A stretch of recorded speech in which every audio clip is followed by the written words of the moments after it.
اور جب بندہ بار بار کہتا ہے نا اللہ تو پاک ہے، اللہ تو پاک ہے، تو اللہ تعالیٰ فرماتا ہے میرے بندے تو نے مجھے کہا تو پاک ہے جب میں نے تجھے گناہوں سے پاک کر دیا۔ تو اسی لیے ہمیں اور آپ کو چاہیے کہ جتنا ہو سکے اللہ کی تعریفیں کریں۔ اور دیکھیں ایک انسان جب انسان کی تعریف کرے، اگر آپ نے میری تعریف کی، ایگزامپل دے رہا ہوں، تو مجھے خوشی ہوگی کہ غم ہوگا؟ خوشی ہوگی۔ اچھا میں نے آپ کی تعریف کی، آپ نے کپڑا بہت اچھا پہنا، آپ دکھتے بہت اچھے ہو، آپ کی آواز بہت اچھی ہے، تو آپ کو خوشی ہوگی نا۔ اب مجھے بتائیے کہ انسان کی تعریف کرے تو انسان خوش ہوتا ہے۔ ارے ہر انسان کا جو پالنہار حقیقی ہے، سبحان اللہ، جو مالک دو جہاں ہے، سبحان اللہ، جو پروردگار عالم ہے، سبحان اللہ، جو خالق ارض و سما ہے، سبحان اللہ، اگر ہم اس کی تعریف کریں گے تو یقیناً اللہ تعالیٰ کی رحمت بھی ہم سے خوش ہوگی۔ سبحان اللہ، تو سبحان اللہ کہتے رہا کریں، کہیے انشاءاللہ سبحان اللہ، الحمدللہ۔ اللہ کا جتنا ذکر کریں گے نا تو یقیناً اللہ تعالیٰ ہمیں اتنا نوازے گا۔ آج جو ہمیں پریشانیوں نے گھیرا ہے نا، اس کی ایک وجہ یہی ہے کہ ہم لوگوں سے کہتے ہیں دعا کرو دعا کرو، لیکن ہم خود کتنا کرتے یہ بتائیں۔ نماز پڑھتے تو نماز پڑھ بھی لے تو نماز کے بعد کیا کبھی آپ سوچیے ہم نے تسبیح لے کے ایک جگہ بیٹھ کر کیا ہم نے کوئی وظیفہ پڑھا ہے؟ ارے بزرگان دین وظائف پڑھتے تھے۔ آپ دیکھیے نا اعلیٰ حضرت کی کتاب الوظیفۃ الکریمہ ہے، اس میں صرف اعلیٰ حضرت کے وظائف نہیں بلکہ حضور مفتی اعظم ہند بھی جو پڑھا کرتے ہیں وہ بھی وظائف ہیں۔ تو اولیاء اللہ وظیفے پڑھتے تھے تو انہیں کہیں جانے کی ضرورت نہیں پڑتی، انہیں پریشانیوں کا سامنا کرنا نہیں پڑتا، بلکہ وہ جو رب سے مانگتے میرا مولا عطا فرما دیتا۔ لیکن آج جو ہمیں پریشانیوں نے گھیرا ہے نا، اس کی وجہ یہ ہے کہ ہم لوگ کام کر رہے ہیں، پڑھائی کر رہے ہیں اور پھر نماز پڑھتے ہیں، لیکن نماز کے بعد ایسے بھاگتے ہیں کہ دعا مانگنے کا دل ہی نہیں، اور اگر دعا مانگ بھی لے تو پھر ہاتھ یہاں وہاں۔ اور میں اکثر کہتا ہوں، پہلے محفل میں بھی یہ کہا تھا کہ جب دعا مانگے نا تو پوری توجہ کے ساتھ کہیے انشاءاللہ۔ دعا یہ عبادت کا مغز ہے، الدعاء مخ العبادہ، آقا فرماتے دعا عبادت کا نچوڑ ہے، مغز ہے۔ جب دعا مانگا کرو نا تو بالکل گردن کو جھکا لو، آنکھوں کو بند کرو یا پھر آنکھ کھلی رکھو لیکن نیچے جھکائے رکھو، دونوں ہاتھ کی ہتھیلی بلند کیجئے، پریکٹیکل کیجئے، ابھی سب لوگ کیجئے۔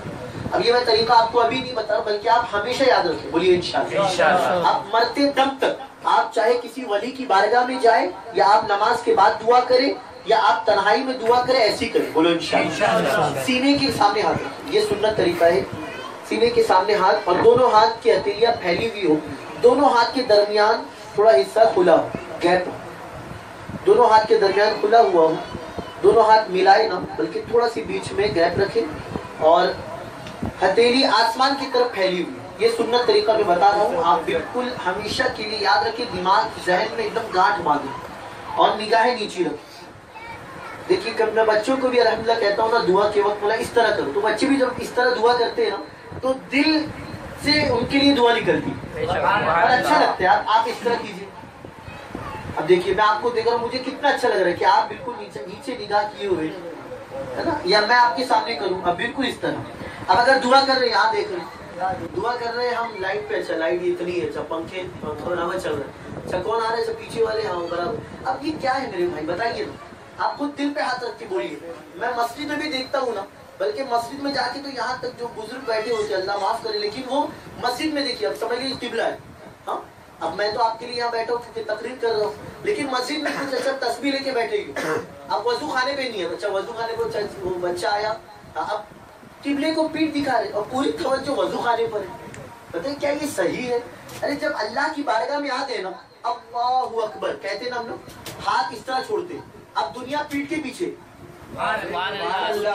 پیٹ کے پیچھے ہم نے ہاتھ اٹھایا، اللہ اکبر، وہ ہم نے دنیا کو پھینک دیا۔ تو اسی طرح جب مسجد میں بھی آیا کرے نا تو پوری توجہ اللہ کی بارگاہ میں، قرآن شریف پڑھ رہے تو پوری توجہ یہیں پر، موبائل بھی ایک سائڈ میں رکھ دے کہ بالکل اب پڑھنے ہی میں دھیان رکھوں، تسبیح بھی پڑھے تو پوری توجہ سے، ایسا نہیں تسبیح بھی ہے پھر کون آ رہا کون جا رہا پھر اس سے بھی بات، ایسا پھر وہ کیف و سرور، وہ مزہ، وہ لطف، وہ خشوع و خضوع میسر نہیں ہے۔ اور آپ دیکھیے صحابہ کی زندگی، اولیاء کی زندگی، وہ جب نماز بھی پڑھتے، تلاوت کرتے، درود پڑھتے تو اس طرح کہ لوگ یہاں کے وہاں انہیں خبر ہی نہ ہوتی۔ نہیں پتا غریب نواز کی بارگاہ میں جب اس دور کے بادشاہ نے معاذ اللہ اپنی ایک لڑکی کو بھیجا، شہزادی کو، اس لیے تاکہ وہ بہکائے غریب نواز۔ لیکن قربان جائیے وہ رات بھر سامنے ناچتی رہی، رات بھر اپنے حسن کو بکھیری، لیکن غریب نواز قرآن مقدس ہی پر نگاہ رکھے، سبحان اللہ، یہاں تک کہ وہ تھک گئی، وہ تھک ہار کے آپ کے قدموں میں گر گئی، سبحان اللہ۔ کہ بتائیے ہمارا حال کیا ہے؟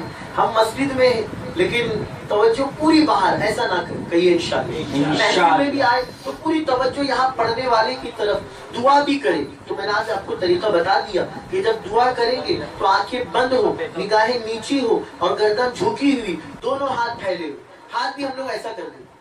یہ کیا ہے طریقہ؟ بتائیے ہاتھ اس طرح آپ اگر مانگ رہے تو ایک بھکاری کیسے مانگتے ہیں؟ فقیر کو آپ نے دیکھا ہے، مسجد کے باہر کھڑا ہوتا ہے تو وہ چادر پھیلا دیتا ہے نا، ہاتھ اس طرف بھائی دونوں کچھ، تو ہم کو بھی اچھا لگتا ہے بیچارہ ہاتھ پھیلایا ہے نا، کچھ تو چلو دے دیتے، تو سوچو فقیر بھی ہاتھ پھیلاتا ہے، اور ہم لوگ اللہ کی بارگاہ میں ایسا یوں ہاتھ کی ایسا نہیں، بلکہ اللہ کی بارگاہ میں ہاتھ پھیلاتے، کہیے انشاءاللہ۔